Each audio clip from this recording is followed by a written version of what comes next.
আসসালামু আলাইকুম, সবাইকে শুভেচ্ছা সহ আমন্ত্রণ জানাচ্ছি বাংলাভিউ রাতের সংবাদে। সাথে আছি আমি আন্নামা চৌধুরী। প্রথমেই লতিফ ট্রাভেলস সংবাদ শিরোনাম।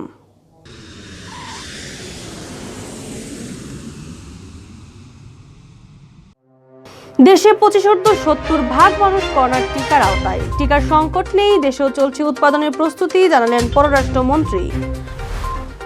বাংলাদেশ সহ 6 দেশের নাগরিকদের জন্য পুনরায় সীমান্ত খুলে দেওয়ার ঘোষণা দিয়েছে সিঙ্গাপুর। আরও কয়েকটি দেশের জন্য শিথিল করা হয়েছে কোভিড প্রটোকল। সিলেটে কলেজ ছাত্র প্রাণনাশের ঘটনায় 3 ছাত্রলীগ কর্মী সহ 10 জনের বিরুদ্ধে মামলা, আসামিরা এখনও ধরা। দেশে করোনায় আরও 9 জনের প্রাণহানি, 24 ঘন্টায় আক্রান্ত শনাক্ত 278, সুস্থ 294। সিলেটে নমুনা পরীক্ষায় করোনা শনাক্তের হার 1% নিচে, টানা 4 দিন পর একজনের প্রাণহানি। এতক্ষণ শুনছিলেন শিরোনাম, এবারই বিস্তারিত। দেশে করোনার টিকার কোনো সংকট নেই, বিভিন্ন দেশ থেকে টিকা আসছে, দেশেও টিকা উৎপাদনের প্রস্তুতি চলছে। দেশের 25 বছরের উপরের জনসংখ্যার প্রায় 70% টিকার আওতায় আনা সম্ভব হয়েছে। করোনা প্রতিরোধী ভ্যাকসিন কূটনীতিতে সফলতায় সকালে সিলেট জেলা প্রেস ক্লাবের আয়োজিত সংবর্ধনার জবাবে পররাষ্ট্রমন্ত্রী ডক্টর এ.কে আব্দুল মোমেন এ কথা বলেছেন। পররাষ্ট্রমন্ত্রী বলেন, সবার সম্মিলিত প্রচেষ্টায় আমাদের দেশে কোভিড ম্যানেজমেন্ট খুব ভালো হয়েছে। আমরা টাকা দিয়ে ভ্যাকসিন কিনে মানুষকে বিনা পয়সায় তা দিচ্ছি। শুরুতেই আমাদের প্রধানমন্ত্রী সিদ্ধান্ত নিয়েছিলেন করোনা টেস্ট ও ভ্যাকসিন দেশের মানুষকে বিনামূল্যে দিবেন। এখন এটা চলমান আছে। ভ্যাকসিন আমদানি প্রসঙ্গে মন্ত্রী বলেন, আমরা প্রথমে ভারত থেকে ভ্যাকসিন আমদানি শুরু করি, কারণ ভারতের ভ্যাকসিন বিশ্ব স্বাস্থ্য সংস্থার অনুমোদিত।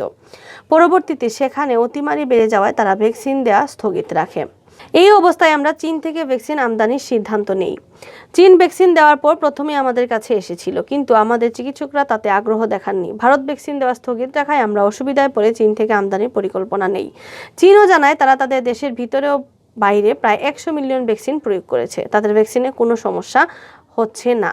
এরপর প্রধানমন্ত্রী অনুমোদন সাপেক্ষে চীন থেকে আমদানি শুরু হয়। বর্তমানে দেশে ভ্যাকসিনের কোনো সংকট নেই জানিয়ে পররাষ্ট্রমন্ত্রী ডক্টর এ.কে আব্দুল মোমেন বলেন, স্বাস্থ্য মন্ত্রণালয় বলেছে ডিসেম্বরের মধ্যে দেশের মোট জনসংখ্যার 50% ভ্যাকসিনের আওতায় আনা সম্ভব হবে, কিন্তু আমরা হিসাবে তা আরও অনেক বেশি। দেশে 160 মিলিয়ন মানুষের মধ্যে 80 মিলিয়নের বয়স 25-এর নিচে। আমাদের প্রথম টার্গেট তাদেরকে টিকা দেওয়া। ইতিমধ্যে 25 বছরের উপরে 70% মানুষকে টিকা দেওয়া সম্ভব হয়েছে। মন্ত্রী আরও জানান, এখন পর্যন্ত দেশে যে 27,000 মানুষ করোনায় মারা গেছেন তাদের মধ্যে মাত্র 4 জন 25 বছরের নিচে। তারা এমনিতেই ইমিউনেটেড। সিলেট জেলা প্রেস ক্লাবের সভাপতি আলাজাদের সভাপতিত্বে ও সাধারণ সম্পাদক সামির মাহমুদের পরিচালনায় অনুষ্ঠানে বিশেষ অতিথি হিসেবে উপস্থিত ছিলেন সিলেট জেলা প্রশাসক এম কাজী ইমদাদুল ইসলাম, মহানগর আওয়ামী লীগের সভাপতি বীর মুক্তিযোদ্ধা মাসুক উদ্দিন আহমদ, সাধারণ সম্পাদক অধ্যাপক জাকির আহমেদ, যুগ্ম সাধারণ সম্পাদক আজাদুর রহমান আজাদ।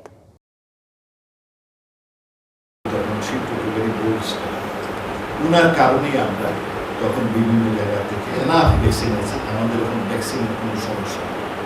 আমরা ডিসেম্বর পর্যন্ত আর কি পপুলেশনের নিয়মে 50% লোকে ভ্যাকসিনেটেড হয়ে যাবে।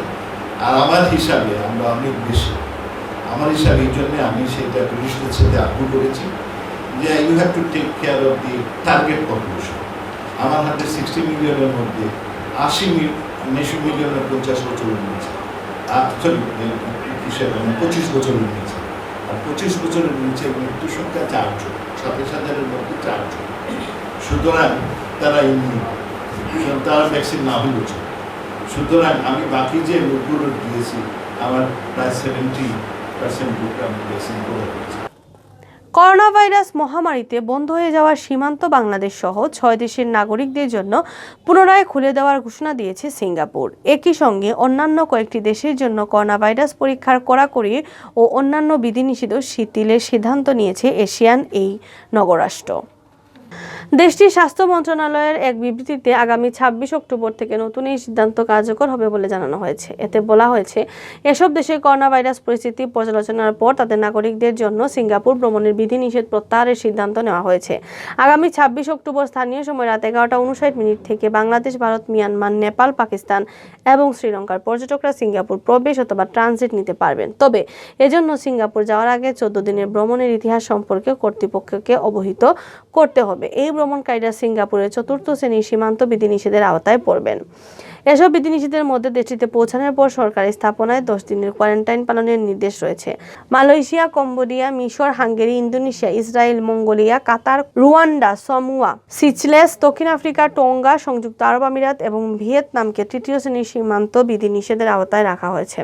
26 অক্টোবর থেকে এসব দেশের পর্যটকরা তাদের নিজেদের আবাসস্থল অথবা বাসায় 10 দিন কোয়ারেন্টাইন পালন করতে পারবেন। এছাড়া একই দিন থেকে বেশিরভাগ পর্যটকই সামান্য কিছু পরীক্ষা নিরীক্ষার মধ্য দিয়ে যেতে হবে। ক্যাটাগরি 2, 3 ও 4 এর অন্তর্ভুক্ত দেশের সব যাত্রীকে সিঙ্গাপুর পৌঁছানোর পর করোনার PCR পরীক্ষা করাতে হবে না। এর পরিবর্তে কোয়ারেন্টাইন শেষে শুধুমাত্র PCR পরীক্ষা করাতে হবে তাদের। ক্যাটাগরি 3 এবং 4 এর অন্তর্ভুক্ত দেশের যাত্রীদের সিঙ্গাপুর পৌঁছানোর পর কোয়ারেন্টাইন পালনের 3 এবং 7ম দিনের মাথায় তাদের যে অ্যান্টিজেন র্যাপিড টেস্ট করানোর নিয়ম ছিল, এখন আর সেটি করাতে হবে না। এর আগে দেশটির কর্তৃপক্ষ আগামী 1 নভেম্বর থেকে সিঙ্গাপুরের প্রয়োজনীয় শ্রমিক ও শিক্ষার্থীদের নিরাপদ এবং ক্রমাঙ্কিত পদ্ধতিতে প্রবেশের অনুমতি দেবে বলে ঘোষণা দেয়। তবে এই জন্য দেশটির প্রবেশের আগে টিকার পূর্ণ ডোজ নেওয়া থাকতে হবে। কোভিড-19 টাস্ক ফোর্সের এবং এক সংবাদ সম্মেলনে দেশটির স্বাস্থ্যমন্ত্রী ওং ইয়ে কুং বলেছেন, সবচেয়ে প্রচলিত প্রশ্নগুলোর একটি হলো অভ্যন্তরীণ বিধিনিষেধ শিথিল না করে সিঙ্গাপুর কেন তার সীমানা পুনরায় খুলছে। এর ব্যাখ্যায় তিনি বলেন, দেশে যাতে সংক্রমণ ছড়িয়ে যেতে না পারে সেজন্য সীমান্ত বিধিনিষেধ আরোপ করা হয়েছিল। এখন পরিস্থিতি বদলে গেছে। কয়েক মাস ধরে সংক্রমণের উচ্চ ঢেউয়ের মধ্যে দিয়ে যাওয়ার পর অনেক দেশে মহামারীর পরিস্থিতি স্থিতিশীল হয়েছে এবং তার মধ্যে কিছু দেশের সংক্রমণ হার সিঙ্গাপুরের চেয়েও কম, যে কারণে আমরা এসব দেশের সঙ্গেই নিরাপদ ভ্রমণ চালু করতে পারি।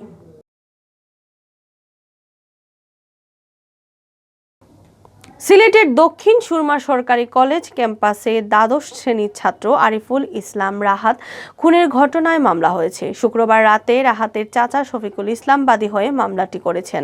মামলায় 3 জনের নাম উল্লেখ সহ 10 জনকে আসামি করা হয়েছে। যে 3 জনের নাম উল্লেখ করা হয়েছেন তারা সবাই ছাত্রলীগ কর্মী। মামলায় বিষয়টি নিশ্চিত করেছেন দক্ষিণ সুরমার ওসি কামরুল হাসান তালুকদার। ওসি জানান, আসামিদের গ্রেফতারে পুলিশ চেষ্টা চালিয়ে যাচ্ছে। তাদের অবস্থান শনাক্ত করতে প্রযুক্তির সহায়তা নেওয়া হচ্ছে। পুলিশের পক্ষ থেকে আসামিদের নাম প্রকাশ করা না হলেও সূত্র নিশ্চিত করেছে মামলায় প্রধান আসামি করা হয়েছে দক্ষিণ সুরমা মোগলাবাজার থানা এলাকার শিলাম পশ্চিম পাড়ার আব্দুস সালামের ছেলে শামসুদ্দোহা সাদিকে। অপর 2 আসামি হলেন একই এলাকার জামাল মিয়ার ছেলে তানভীর আহমদ ও দক্ষিণ সুরমা তেতলি ইউনিয়নের আহমদপুর মৃত গৌস মিয়ার ছেলে সানি। এদের মধ্যে সাদি দক্ষিণ সুরমা কলেজের 2018-19 বর্ষের শিক্ষার্থী ছিল। কলেজ অধ্যয়নকালে বখাটেপনার দায়ে একবার তাকে বহিষ্কারও করা হয়। আরিফুল ইসলাম রাহাত প্রাইভেট পড়তে যাওয়ার উদ্দেশ্যে বৃহস্পতিবার সকাল 11:30টার দিকে বাড়ি থেকে বের হন। এ সময় চাচাতো ভাই রাফি তার সঙ্গে মোটরসাইকেলে ছিলেন। যাওয়ার পথে চাচাতো ভাইকে কলেজ গেটে রেখে এক বন্ধুর সাথে দেখা করতে কলেজ ক্যাম্পাসে যান রাহাত। পরে বের হওয়ার সময় দুপুর 12:15টার দিকে কলেজের মূল গেট থেকে 20-25 গজ ভিতরে সাদি ও তানভীর সিলভার রঙের একটি পালসার মোটরসাইকেল যোগে পেছন থেকে এসে রাহাতকে এলোপাতাড়ি ছুরিকাঘাত করে পালিয়ে যান। পরে রাহাতকে উদ্ধার করে হাসপাতালে নিয়ে গেলে চিকিৎসকরা মৃত ঘোষণা করেন। রাহাত দক্ষিণ সুরমা উপজেলার পুরনো তেতলি এলাকার সুরমান আলীর ছেলে ও দক্ষিণ সুরমা কলেজের দ্বাদশ শ্রেণীর বিজ্ঞান বিভাগের ছাত্র। দেশে গত একদিনে মহামারী করোনা ভাইরাসে আরও 9 জনের মৃত্যু হয়েছে। এই সময় 278 জনের দেহে করোনা শনাক্ত হয়েছে। নমুনা পরীক্ষায় আক্রান্ত শনাক্তের হার 1.85%। শনিবার বিকালে স্বাস্থ্য অধিদপ্তর থেকে পাঠানো সংবাদ বিজ্ঞপ্তিতে এসব তথ্য জানানো হয়। বিজ্ঞপ্তিতে এতে আরও বলা হয়, গত একদিনে নমুনা পরীক্ষা করা হয়েছে 15,042 জনের। আর এ পর্যন্ত 1,03,665টি নমুনা পরীক্ষায় শনাক্ত হয়েছেন 15,67,417 জন, যাতে মোট শনাক্তের হার 15.36%। বিজ্ঞপ্তিতে জানানো হয়, গত একদিনে মারা গিয়েছেন তাদের মধ্যে পুরুষ 6 জন ও নারী 3 জন। এদের মধ্যে ঢাকা বিভাগে 2 জন, রাজশাহীতে 2 জন, খুলনায় 2 জন, সিলেট, রংপুর ও ময়মনসিংহ বিভাগে 1 জন করে মারা গিয়েছেন। বরিশাল ও চট্টগ্রাম বিভাগে কেউ মারা যায়নি। এছাড়া গত 24 ঘন্টায় করোনা থেকে সুস্থ হয়েছেন 294 জন। এ নিয়ে মোট সুস্থ 15,30,941 জন।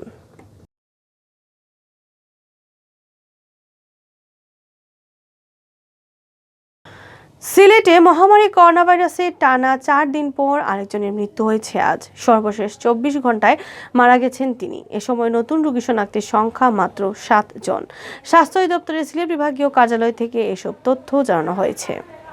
স্বাস্থ্য অধিদপ্তর জানায় শুক্রবার সকাল 8টা থেকে শনিবার সকাল 8টার মধ্যে সিলেট জেলায় করোনা আক্রান্ত হয়ে একজন মারা গিয়েছেন। বিভাগে মৃতের সংখ্যা এখন 1173 জন। এর মধ্যে উসমানীতে 118 জন সহ সিলেট জেলায় মৃতের সংখ্যা 980 জন। মৃতদের মধ্যে সুনামগঞ্জের 73, মৌলভীবাজারের 72, হবিগঞ্জের 48 জন রয়েছেন। এদিকে সর্বশেষ 24 ঘন্টায় সিলেট বিভাগে 7 জন করোনা রোগী শনাক্ত হয়েছেন। তারা সবাই সিলেট জেলার। বিভাগের বাকি 3 জেলার কোনো রোগী শনাক্ত হননি। 758 জন নমুনা পরীক্ষার দিনে তাদেরকে শনাক্ত করা হয়। শনাক্তের হার 0.92। সব মিলিয়ে বিভাগে করোনা আক্রান্তের সংখ্যা এখন 54,807 জন। এর মধ্যে উসমানী মেডিকেল কলেজ হাসপাতালে 4,840 জন সহ সিলেট জেলায় শনাক্তের সংখ্যা 33,764 জন। সুনামগঞ্জে 6,244 জন, মৌলভীবাজারে 8,151 জন, হবিগঞ্জে 6,648 জন রয়েছেন শনাক্তের তালিকায়। সিলেট বিভাগীয় পরিচালক স্বাস্থ্য ডাক্তার হিমাংশু লাল রায় জানান, সর্বশেষ 24 ঘন্টা সিলেট বিভাগে সুস্থ হয়েছেন 26 জন। সুস্থ হওয়াদের মধ্যে মোট সংখ্যা এখন 48,799 জন। তিনি আরও জানান, সিলেট বিভাগের 4 জেলা মিলিয়ে বর্তমান 17 জন করোনা রোগী হাসপাতালে ভর্তি রয়েছেন। এতক্ষণ দেখছিলেন বাংলাভিউ রাতের সংবাদ। পরবর্তীতে প্রচারিত হবে সিলেটের আঞ্চলিক ভাষায় সংবাদ। দেখার আমন্ত্রণ রইল। সাথে থাকার জন্য ধন্যবাদ।